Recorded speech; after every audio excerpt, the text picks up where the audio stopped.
15 August it's just not a day, এটা হচ্ছে আমাদের কাছে একটা ইমোশন ভাই। আজকের দিনে 1947 সালে আমাদের দেশ ভাই স্বাধীন হয়েছিল। তারপর আলাদা ব্যাপার, এখন তো স্বাধীন থেকেও পরাধীনই হয়ে যাচ্ছি, দেশে কারাপশান আর এসব হয়েই যাচ্ছে, পেপার লিক চলে যাচ্ছে। যাই হোক, সেই সব মুদ্রা তো রয়েছে সাথে। তার সাথে আমাদের এই বছর ৭৯তম স্বাধীনতা দিবস। দেখা যাক ৭৯তম স্বাধীনতা দিবসে আমাদের দেশের আর কি উন্নতি হয়, কতটা কি এগোয়। যাই হোক, দেশের উন্নতি তো আমি করতে পারবো না, তবে আজকে আমরা ঘুড়ির উন্নতি বানাবো। তার জন্যই একটা নিয়ে চলে এসেছি, একটা অরেঞ্জ, একটা সবুজ, সাথে সাদাও রয়েছে। আজকে বা একটা মোমবাতি লেভেলের একটা ঘুড়ি বানাবো। মানে এত বছর আমরা চিরুনি লেভেলে বানিয়েছি, তিনটে সমান ইকুয়াল পার্টে। বাট আজকে একটু প্ল্যান অন্যরকম আছে, চ্যালেঞ্জটাও ডিফিকাল্ট হতে চলেছে। চলো শুরু করা যাক। শুভ নন্দন ভদ্রলোকের বাচ্চারা, আমি বুবুন, তোমরা দেখছো দ্য সেন্সেস বং। চলো শুরু করা যাক। দেখতে পাচ্ছেন এই যে আমরা অনেক কায়দা কানুন করে একটা মোমবাতি বানানোর চেষ্টা করলাম। এইবারে ফার্স্টে আমরা অরেঞ্জটা নিয়ে নিয়েছি, ইউ নো দ্য রিজন। তারপরে সাদাটা নিলাম মিডিলে করে, তারপরে এইবারে আবার সবুজটা নিয়েছি, কারণ সবুজের এখন দিন শেষ। এটা তো ইন্ডিয়ান ফ্ল্যাগ হচ্ছিলো। যাই হোক, তো মোটামুটি নিয়ে নিয়েছি। হাতের কাছে অনেকগুলো কাঠি রয়েছে, মাপটাও নিয়ে নিয়েছি, মোটামুটি এতটা করে হয়ে যাবে আশা রাখি। এবার জাস্ট মেজারমেন্ট করে কেটে নেওয়ার পালা। সাইজ আর ডাইমেনশন আমি দিয়ে দেবো ভাই ডিসক্রিপশানে বা অ্যানিমেশনের সাহায্যে অ্যাড করে দেবো, তাতে তোমরা আরামসে বুঝে যাবে। আর বাকি আর এত বানিয়ে আর খেটে খুঁটে তোমরা কী করবে না, আমার কাছে কন্টেন্টের অভাব, তাই আমি বানাচ্ছি। তোমরা ভাই বাইরে দিয়ে কিনে নেবে, এসব মাল আরামসে 10 টাকায় 5 টাকায় পাওয়া যায়। জানি যা উড়াবে তো উড়াবে। যাই হোক, আমরা কেটে নিই ভালো করে। এই যে দেখতে পাচ্ছ, এই দিকটা একদম সুন্দর করে কোনাকুনি করে কেটে নিচ্ছি। পরে আরও রিফাইন করতে হবে, বাট স্টিল নাও এখন তবে চাদর কেটে দিয়েছি মনে হচ্ছে। মা এবার আমাকেই কেটে দেবে। যাই হোক, এই পার্টটাও আমরা সেমভাবেই কেটে নিয়েছি। ওপর দিয়ে দেখা একটু অনেক পুরোটা মোটামুটি হয়ে গেছে। আমাদের মোমবাতির স্ট্রাকচার রেডি। এবার কাঠির পোর্শনটা একটু আমাদের কাছে ইম্পর্ট্যান্ট হয়ে যায়, কারণ কাঠি ঠিকমতো পাওয়া যায় না, যেটুকানি আছে সেই মাপেই বানাতে হবে। তো এইটা মাথা কাঠিটা অনেকটাই বেশ বড় আছে, যেটা আশা করছি হয়ে যাবে। একটু হয়তো কাটতে হতে পারে, বাট ঠিক আছে, ওটা আমরা ম্যানেজ করে নেবো, কোনো ব্যাপার না। এইটুখানি একটু মাথার দিক থেকে পাতলা করে দিলে আমাদের হয়ে যাবে। এই এখানে সুকুত করে আঠাটা লাগিয়ে নিচ্ছি সুন্দর করে। আঠাটাও সব সরকারের উন্নয়নের মতো, দেখাই যাচ্ছে না। এই ঠিক আছে, ফেভিকল ছিল, কোথায় ছিল মনে নেই, তা গাম নিয়ে চলে এসেছি। গাম দিয়ে সাটিয়ে দেবো। গামটা আবার একটু টাইম লাগে, বাট তোমরা চাইলে ফেভিকল ইউজ করো ভাই, দামে কম মানে ভালো।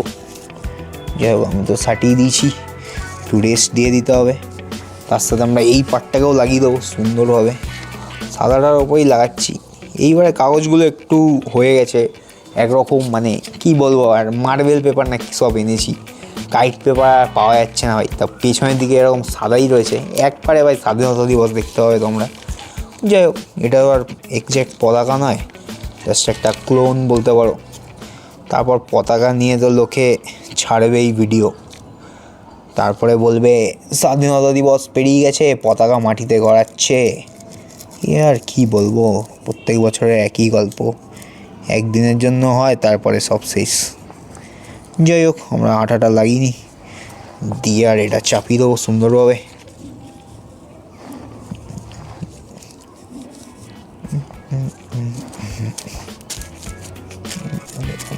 হয়ে গেছে, আঙুল দিয়ে একটু চেপে দেবো সুন্দরভাবে। অ্যান্ড আমাদের হয়ে গেছে মোটামুটি ট্রাই কালার রেডি। মাঝখানে আর কোনো অশোক চক্র ফক্র থাকবে না ভাই, এমনিই রাখবো, কারণ তাহলে অশোক চক্র লাগালে আবার অনেকে আবার অনেক কিছু বলতে পারে। তো যাই হোক, এটাই মোটামুটি থাকবে। এরপরে আমরা কাঠিটা ইনস্টল করে নেবো ভালো করে, দেখতে থাকো। তো এইরকমই কিছু একটা বানিয়ে নিতে হবে। আমি এই পারেও একটু কেটে নিয়েছি, ঠিক আছে, যেমনটা তোমরা দেখতে পাচ্ছ। এই পারে একটু কেটে নিয়েছি, কারণ কি এইটা আমরা চাপিয়ে দেবো কাঠি লাগানোর পরে। ব্যাকাটাটা হয়ে গেছে। যাই হোক, আলো কমে আসছে তো একটু গড়বড়ি হয়ে গেছে। আর এখানে মোটামুটি আমাদের হয়েই গেছে। এবার এক্সট্রা এই যে সবুজ পাটটা রয়েছে, এর থেকে আমরা 2-3টে টুকরো লম্বা কাগজ কেটে নেবো সুন্দর করে। সবুজটা ফার্স্টে কেটে নিলাম, সেমভাবে অরেঞ্জটাও ভাই কেটে নেবো। এরকম দুটো কেটে নিলে আমাদের চাপান মারতে সুবিধা হবে। তারপর তো মাথায় ভাই সাদা রয়েইছে, এই যে দুটো কেটে নিলাম অসাধারণভাবে। এইবারে আঠা দিয়ে লাগিয়ে দেবো। আর তার জন্য এইখানে দেখতে হবে আগে, এদিকে একটু ফোকাস কর। এইখানে আবে আঠা কই গেল, পেয়েছি আঠা। এই আঠা নিয়ে চলে এসছি, লাগাই দেখি লাগবে নাকি কে জানে। এইখানে একটু সুন্দরভাবে সাটিয়ে দেবো। আবে হয়ে গেছে,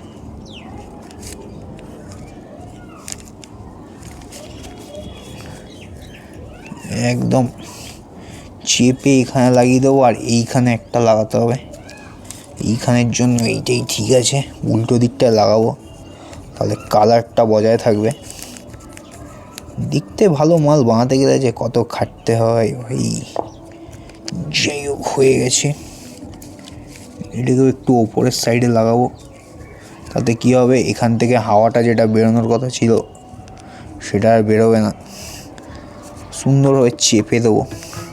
দেখতে পাচ্ছ মোটামুটি আমরা ঘুড়ি কেটে কুটে একটু সাইডে ছেটে নিয়েছি, ঠিক আছে। এই দিকগুলো একটু বেশি উবড়ো খুবড়ো ছিল, এখন মেজার করে মাপ করে নিয়ে নিয়েছি। আর এক্সট্রা এই মালটাকে আবার একটু কাটতে হয়েছে, কেটে আমরা এইখানে লাগিয়ে দেবো। তাতে অ্যাডিশনাল হাওয়া ফাওয়াগুলো যেগুলো বেরোবে না, এগুলো তোমরা প্রফেশনাল ঘুড়িতেও দেখে থাকবে। আমরাও মেরে দিচ্ছি সুন্দরভাবে। ভাই বেশি কাগজ নিয়ে নিয়েছি, হয়ে গেছে। যাই হোক এই দিকটা আমাদের কমপ্লিট হয়ে গেছে। এইবার সবুজের দিকটা লাগিয়ে নেবো। এবারে আমাদের মিডিলের কাঠিটাও লাগিয়ে নিতে হবে। এবার অনেকজন এসে হয়তো ভাই বলতে পারে, আগে তো ভাই পেটের কাঠিটা লাগায়, মাথার কাঠিটা তো লাগায় না। আমার ভিডিও ভাই আমি যেভাবে ইচ্ছা অবাক। সো প্র্যাকটিক্যাল জিনিস আর প্রফেশনাল জিনিসের মধ্যে আকাশ পাতাল পার্থক্য হয়, ঠিক আছে। প্র্যাকটিক্যাল সবসময় ওরকম হয় না। আর এই কাঠিটা আমাদের টান ধরে রাখে, এই জন্য আমি এইটা আগে লাগানোর চেষ্টা করি। এটা একবার ফিক্স হয়ে গেলে বাকিটা এবার ইজি। চলো হয়ে গেছে। মোটামুটি দুটো দিকে আমি ফাইনাল করে নিলাম। এবার আমার মিডিলের গাড়িটা বসানোটা ইজি হবে ভাই। এই পার্টটা তো ভাই একদম আকাশে উঠলে আশা করি দেখা যাবে, ঠিক আছে, দু পার্টটাই। কারণ রোদ থাকলে দেখা যাবে, আবার সন্দেহ হয়ে আসছে। চলো তাড়াতাড়ি মিডিলের গাড়িটা লাগিয়ে। এই যে দেখতে পাচ্ছ আমরা একটা মাথার কাটিই নিয়েছি, পেটের কাটি বানাবো বলে আঠা লাগিয়ে নিচ্ছি ভালোভাবে। আর কি করবো, এটাই এখন আছে আমাদের কাছে বড় সড়ো কাঠি। বাকি ভাই ঘুড়ির জন্য আমরা একটা বাঁশ আগের বারে তুলে এনেছিলাম একটা বাঁশের জায়গা থেকে, সে মাল তো কোথায় গেছে কে জানে ভাই। কাজের সময় তো কোনো কিছুই পাওয়া যায় না। এই যে আমাদের প্রফেশনাল ঘুড়িটাকে এবার আমরা মিডিলে কাঠিটা ঢুকিয়ে দেবো, একদম সেম মাপ করে, একদম টান করে। অ্যান্ড হয়েছে। আমাদের ঘুড়িটা ঢিলা হয়ে গেছে। কাঠিটা একবার ভালো করে লাগিয়ে আর এই পার থেকে একটু চেপে দিতে হবে ভালো করে। তাহলে কী হবে, এইটার সাথে কাগজটা একদম সেটে যাবে। একবার সেটে গেলেই 2-3 মিনিট শুকিয়ে নিলেই একদম ঘুড়ি রেডি। দেখতে পাচ্ছ মাথার সেই ইউ শেপের একটা কাগজ লাগে, ওটাও আমরা কেটে নেবো সুন্দরভাবে। সাদা কাগজ আমাদের কাছে রয়েছে, মানে সাদা কাগজটা আজকে একটু কমই আছে ভাই, পাইনি দোকানে। আগের বার একটা ঘুড়ি থেকে ভাই খুলতে হলো। যাই হোক কেটে নিয়েছি মোটামুটি, আঠা লাগিয়ে নেবো ভালো করে। এইটা এবার একদম সুন্দরভাবে এখানে লাগিয়ে দেবো, তবেই তো হবে আমাদের প্রফেশনাল ঘুড়ি। এইবারও সাটিয়ে দিলাম, ব্যাস কাঠি একদম সিল হয়ে গেল, আর একদম নড়বে না। তার সাথে আরেকটা আমরা অ্যাড অন কাগজ নেব, সেটাকেও একটু আমরা কাঁচি দিয়ে শেপ করে কেটে নেব। আর এইটা দেবো আমরা কলকাট্টিতে দেওয়ার জন্য, যাতে কী হবে, যখন তোমরা কলকাট্টি বাঁধবে তখন যাতে লচর পচর না করে, উবড়ে যাওয়ার চান্সটা কম থাকে, ঠিক আছে। এইগুলো হচ্ছে একদম ভালো ঘুড়ির পরিচয়, যেখানে তোমরা এইসব জিনিস দেখতে হবে, বুঝে যাবে না ঘুড়িটা একটু ভালো ঘুড়ি। আমরা এখানে এরকম লাগিয়ে নেবো সুন্দরভাবে। ব্যাস এই যে লাগিয়ে নিলাম, এটাতেই তো ঘুড়ির 3 টাকা দাম বেড়ে গেল না। যাই হোক এবার আমরা একটু ওপরে উঠে একটু শুকাই, তারপরে আসছি। এই যে তোমরা দেখতে পাচ্ছ ঘুড়ি আমাদের রেডি হয়ে গেছে। এখন অবধি শুকিয়ে উঠতে পাইনি ভাই, আজকে আর হবে বলে মনে হচ্ছে না। শুকাতে হবে, কালকে আমাদের শ্যুট করতে হবে রেস্ট অফ। আর এই যে মাথার পার্টটা কেটে বাদ দিয়েছিলাম, এটাকে এখন লেজ হিসাবে এখানে সুন্দরভাবে সাটিয়ে দেবো। তার জন্য আমাদের একটু আঠা দিতে হবে, এখানে সুন্দরভাবে আমরা একটু আঠা দিয়ে দেবো, কাঠির গোড়ায় একটু যাবো। অ্যান্ড হয়ে গেছে। এরপরে আমাদের এই যে সুন্দর লেজটা আছে, এখানে আমরা সাটিয়ে দেবো। এটা আমাদের দুটো কাজ করবে, এক তো কাঠিটা নিচের দিকে ধরেও রাখবে, প্লাস একটা লেজ বেড়ে গেল, একটা সৌন্দর্য একটা ব্যাপার রয়েছে। যাই হোক, এই আমাদের ঘুড়ি মোটামুটি রেডি হয়ে গেছে। কীরকম লাগছে জানি না, আমরা একটা থাম্বনেল তুলে নিয়ে তারপর উড়িয়ে দেখাবো। চলো। The next day. দেখতে পাচ্ছেন উই আর ব্যাক এগেন। আর আজকে আমরা কলকাট্টিটা করব। আগের দিন ভাই ঘুড়িটা বানিয়ে ছেড়ে দিয়েছিলাম, আজকে সুন্দরভাবে কলকাট্টি করবো। একটু আগে বৃষ্টি হয়েছে, হাওয়া একটু কমই আছে, বাট দেখা যাক কতদূর কী আমরা উড়াতে পারি। জায়গায় এই দিক দিয়ে তো ঘুড়ি সাদা, বাট এই দিক দিয়ে একদম রং দিয়ে তো মোহে গেরুয়া হয়ে গেছে। যাই হোক, সুন্দরভাবে বেঁধে নিই।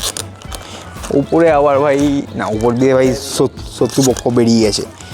আজকে আবার হাওয়া একটু ঘুরে গেছে, আমাদের এই বাঁশ চলে যাওয়ার মতন হাওয়া। বাট ঠিক আছে, আমরাও তো খাতরেকা খিলাড়ি। আর এই ঘুড়িটাকে কে বা কাটবে না, ইন্ডিপেন্ডেন্স ডে বলে কথা। কলকাট্টিটা পাইনি, তারপর আসছি। এই যে দেখতে পাচ্ছ সমানভাবে কলকাট্টি করে নেবো বলে পারেশান হয়ে গেলাম। যাই হোক, একসাথেই একবারে বেঁধে দিই ভাই, কোনো ঝামেলা নেই।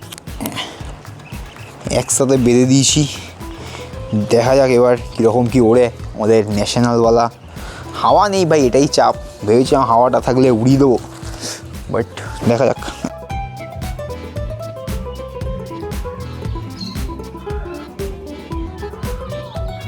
ও ভাই ঢুকে যাচ্ছে। আবে ভাই, ঘুড়িটা তো মানে স্ট্রেট দাঁড়িয়েছে, বাট একটু লচর পচর আছে, হাওয়া টাওয়া না থাকলে ঢুকে যায়। বাট ওভারঅল ঠিক আছে ভাই। 3 দিন হলো এই নিয়ে শ্যুট করছি আমি, এই ঘুড়িটা ওড়ানোর জন্য ভাই। হয় কেউ না কেউ এসে প্যাচ খেলে নেয়, নাহলে বৃষ্টি এসে যায়, এই সব হতেই থাকে ভাই। যাই হোক, মোটামুটি এতটাই। ব্রাইটনেস অ্যাডজাস্ট, ওই লাইট, হ্যাঁ ভিউজি ভিউ দেখতে পাচ্ছেন বেড়ে নিয়েছি অসাধারণভাবে। হাওয়া ছিল না, আবার বৃষ্টিও পড়ছে, ওদিকে আবার শত্রুপক্ষও ঢুকে যাচ্ছে ভাই, বুঝতে পারছি না কী করবো। মোটামুটি এই ছিল ভিডিও। ঘুড়িটা একটু দেখা ভালো করে হয়েছে, এরা আবার ঢুকে যাচ্ছে কোথা দিয়ে, ফুটপাথ দিয়ে। এসব আর অসুল বৃষ্টি হচ্ছে, নামাই তাদের। কাগজের ঘুড়ি হাওয়াতেই শহীদ হয়ে যাবে। এই আবার প্যাচ লেগে যাচ্ছে। ওইদিকে না, এইটা ঘুরছে। ওদিকটা মনে হয় ঘুরে তুলতে হয়।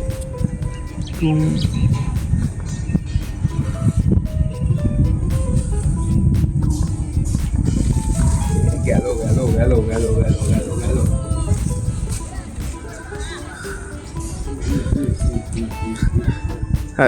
খেল শেষ। দেখতে পাচ্ছ ভিজে হাল খারাপ হয়ে যাচ্ছে। এই জন্যই তো বলছি না, 50% প্লাস্টিক 50% কাগজ কিনতে। আচমকা এরকম হামলা আচানক হয়ে যাবে, তখন আর কিছুই করতে পারে না। যাই হোক, আজকের জন্য এতটাই ভাই। নেক্সট পরের ভিডিওতে আমরা আবার অন্য কিছু নিয়ে আসবো। যাই, বৃষ্টি পড়ছে, চপের দোকান।